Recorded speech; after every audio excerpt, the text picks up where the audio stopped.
جو سوار اندھیرے میں غائب ہوئے تو دونوں اطراف سے اور چار چار گھوڑا سوار آئے اور مقابلہ ہوا۔ اس طرح 8 مقابلے ہوئے اور اس کے بعد شتر سوار آئے۔ پھر گھوڑا سواروں اور شتر سواروں نے کئی کرتب دکھائے۔ اس کے بعد تیغ زنی اور بغیر ہتھیاروں کے لڑائی کے مظاہرے ہوئے، جن میں کئی ایک سپاہی زخمی ہوئے۔ سلطان صلاح الدین ایوبی شجاعت اور بہادری کے ان مقابلوں میں جذب ہو کر رہ گیا تھا۔ اسے ایسی ہی بہادر فوج کی ضرورت تھی۔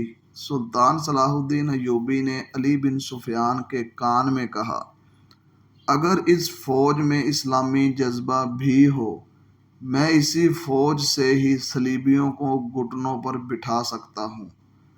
علی بن سفیان نے وہی مشورہ دیا جو اس نے پہلے دیا تھا، اگر ناجی سے کمان لی جائے تو جذبہ بھی پیدا کیا جا سکتا ہے۔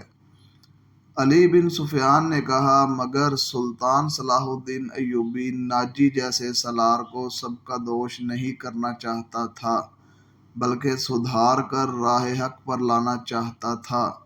وہ اس جشن میں اپنی آنکھوں سے یہی دیکھنے آیا تھا کہ یہ فوج اخلاقیات کے لحاظ سے کیسی بے حس و ناجی کہ اس بات سے ہی مایوسی ہوئی تھی کہ ناجی کے کمانڈر اور سپاہی شراب پینا چاہتے تھے اور ناچ گانا بھی ہوگا۔ سلطان صلاح الدین ایوبی نے اس درخواست کی منظوری صرف اس وجہ سے دی تھی کہ وہ دیکھنا چاہتا تھا کہ یہ فوج کس حد تک عیش و عشرت میں ڈوبی ہوئی ہے۔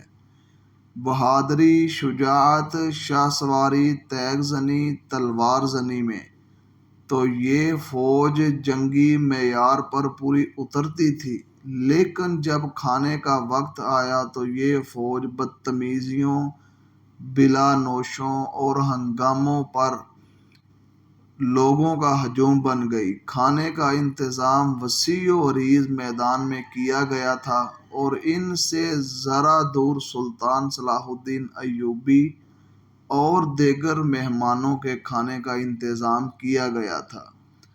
سینکڑوں سالم دمبے اور بکرے، اونٹوں کی سالم رانیں اور ہزاروں مرغ روسٹ کیے گئے تھے۔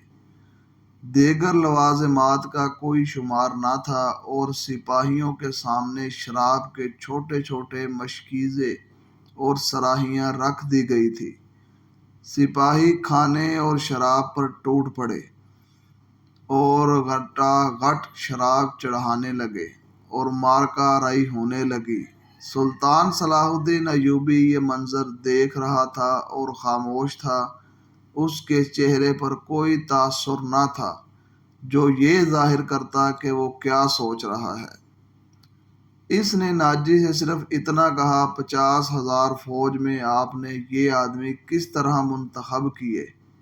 کیا یہ آپ کے بدترین سپاہی ہیں؟